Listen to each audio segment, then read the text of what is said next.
बिस्मिल्लाहिर्रहमानिर्रहीम अस्सलाम वालेकुम। Welcome to my YouTube channel math in easy ways and tricks. आज के लेक्चर में हम लोग डिस्कस करेंगे अबाउट द पोलिनोमियल्स। क्या होते हैं पोलिनोमियल्स, ठीक है। तो सबसे पहले हम लोग इसका वर्ड मीनिंग देख लेते हैं कि हमारे पास पोलिस का मतलब होता है मैनी, ठीक है।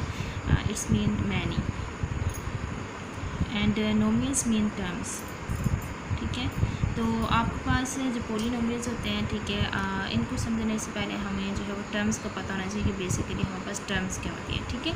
तो टर्म्स आपके पास कंसिस्ट करती हैं 2 पार्ट्स में, ठीक है। आपके पास बेसिकली 2 पार्ट्स होते हैं इसके अंदर। एक आपके पास होता है नंबर पार्ट, ठीक है, और दूसरा आपके पास इसके अंदर आ जाता है वेरिएबल पार्ट, ठीक है।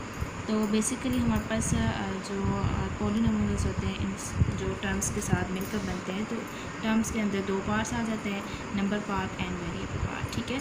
अब नंबर पार्ट में आपके पास क्या होता है, कोई भी आपके पास नंबर आ सकता है, ठीक है। फॉर एग्जांपल 3, 4, 6, ठीक है, कोई भी हम लोग इसमें नंबर ले सकते हैं। एंड वेरिएबल पार्ट्स में आपके पास कोई भी वेरिएबल आ जाता है, एक्स, वाई, जेड एटसेट्रा, ठीक है। तो हम लोग जब कोई भी टर्म्स लिखते हैं तो इस तरह से लिख सकते हैं 3x स्क्वायर। अब मेरे पास ये एक टर्म बन चुकी है, ठीक है। इसी तरह अगर मैं और कोई लिखूँ तो 4x का क्यूब, ठीक है। इसी तरह अगर मैं कुछ और लिखती हूँ तो 6y का पावर 5, ठीक है। तो इस तरह से ये जो आपके पास हैं ये 2 जो है पार्ट्स पर कंसिस्ट कर रही हैं, ये आपके पास टर्म्स है, ठीक है। तो पोली का मतलब क्या होता है, मैनीज, और नोमियल्स मीन टर्म, ठीक है। तो इसकी प्रॉपर हम लोग डेफिनेशन देख लेते हैं। Polynomials are mathematical expressions made up of variables and constant by using a arithmetic operation like additions and subtraction etc, ठीक है।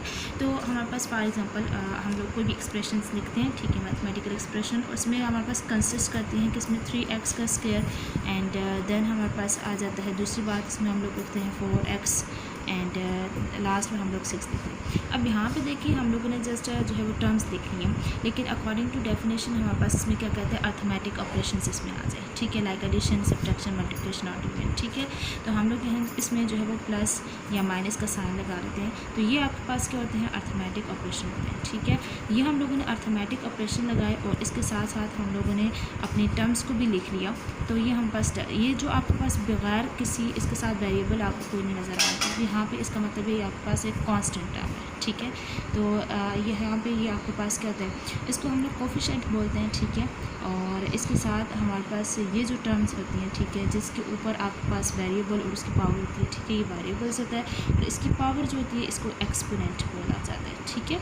तो ये हमारे पास अब ये जो आपके पास सामने एक्सप्रेशन नज़र आ रही है, ठीक है, तो ये एक पोलिनोमियल है। तो हम लोग इसी तरह कोई और एग्जांपल देख लेते हैं, ठीक है। फॉर एग्जांपल हम लोग लिख लेते हैं 7x की पावर 4 प्लस 6x की पावर 3 एंड प्लस 5x का स्क्वायर प्लस 2x प्लस 3, ठीक है। अब ये हमारे पास क्या है, पोलिनोमियल एक बन चुके हैं, ठीक है। अब यहाँ पे आप देखें कि डिफरेंट आपके पास टर्म्स हैं और यहाँ पे वेरिएबल्स की डिफरेंट पावर्स दी गई हैं, ठीक है। यहाँ पे एक सीक्वेंस के साथ हम लोगों ने वेरिएबल्स को पावर दी हैं। अब यहाँ पे ये जो टर्म जिसके साथ कोई वेरिएबल नहीं है, इसका मतलब है यहाँ पे जो वेरिएबल की पावर है वो 0, ठीक है। And we know that anything power is equals to 1। जिस तरह हम लोग पास इक्वल्स टू ये हम पास किसको बोला होगा, 1 के, ठीक है। तो इस तरह से ये आपके पास एक कांस्टेंट टर्म होती है, आप इसके साथ 1 कोई भी चीज़ 1 के साथ मल्टीप्लाई हो, ठीक है, वापस आपको वही मिलता है, ठीक है। जिस तरह 3 को हम 1 के साथ मल्टीप्लाई करें वापस हमारे पास 3 ही मिलेगा। तो ये हमारे पास क्या हो जाता है, पोलिनोमियल्स, ठीक है। डिफरेंट टर्म्स इसमें इंक्लूड होती हैं और इसके साथ साथ वेरिएबल्स होती हैं। और जब आपके पास ऐसी एक्सप्रेशन जिसमें जो है वो वेरिएबल्स भी हों और उसके साथ अर्थमेटिक ऑपरेशंस हों, लाइक उसमें एडिशन या अपना सब्ट्रैक्शन, मल्टीप्लिकेशन वगैरह हो, ठीक है, तो वो आपके पास एक पोलिनोमियल्स बनाते हैं, ठीक है। ओके, अगर आपके पास फॉर एग्जांपल इस तरह से कोई टर्म्स दी गई हैं, ठीक है, 6x का स्क्वायर प्लस 3x का cube plus 4x power 5 plus 2, ठीक है। अब देखें हमारे पास मैथमेटिक्स जितने भी हमारे पास मैथमेटिशियंस होते हैं वो हमारे पास क्या होते हैं, ऑर्गेनाइज्ड होते हैं, ठीक है। तो हम लोग जो भी काम करते हैं तो उसको एक ऑर्गेनाइज्ड फॉर्म में करते हैं, ठीक है। तो यहाँ पे भी अभी ये जो वैल्यूज़ हैं, डिग्रीज हैं, आप देख सकते हैं रैंडमली लिखे हुए, तो इसको हम लोगों ने सबसे पहले रीअरेंज करना होता है पोलिनोमियल्स को, ठीक है। तो इसको हम लोग रीअरेंज करते हैं, तो 4x पावर 5 जो हाईएस्ट इसकी पावर होगी उसको हम लोग सबसे पहले लिखते हैं, ठीक है, प्लस 3x का cube and then 6x square and plus 2, ठीक है। तो ये आपके पास एक जो है ऑर्गेनाइज फॉर्म में पोलिनोमियल आ जाता है इस तरह से, ठीक है।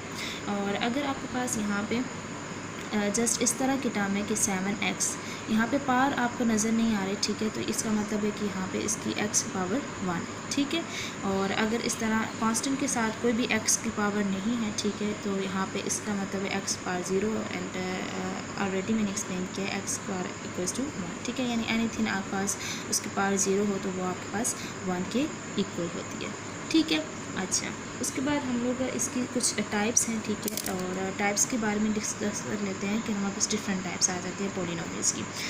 अगर आपके पास फॉर एग्जांपल जस्ट एक ही टर्म है 7x का स्क्वायर, ठीक है। अब ये आपके पास कौन सी टाइप में आ जाएगी, इसको हम लोग मोनोमियल कहते हैं, ठीक है, मोनोमियल। एंड अगर आपके पास जो है 2 टर्म्स आ जाती हैं, ठीक है, मोर देन, मोनो मीन्स 1, ठीक है। मोनो का बेसिकली क्या मतलब होता है, 1 होता है, ठीक है। और इसलिए हमारे पास जस्ट एक ही टर्म है तो इसके लिए हम लोग इसको मोनोमियल कहते हैं। अगर आपके पास 2 टर्म्स आ जाती हैं 7x स्क्वायर प्लस 5x, ठीक है, तो इसका हम जो दूसरा नाम होता है सेकंड टाइप बाइनोमियल, ठीक है। बाइनोमियल, बाई का मतलब क्या होता है 2, ठीक है। अच्छा, नेक्स्ट आपके पास अगर आ जाती है 7x का cube plus 5x square plus 2, ठीक है। अब यहाँ पे आप देख सकते हैं 3 टर्म्स है, तो इसको हम लोग ट्राइनोमियल कहते हैं, ठीक है। And try means 3। अच्छा, और अगर आपके पास मोर देन 3 टर्म्स आ जाते हैं, फॉर एग्जांपल 7x का 4 plus 5x cube plus 6x square plus 3, ठीक है। तो अब आपके पास ये क्या बन जाएगी, पोलिनोमियल, ठीक है। कि अगर आपके पास मोर देन 3 टर्म्स आ जाती हैं तो वो आपके पास एक पोलिनोमियल है।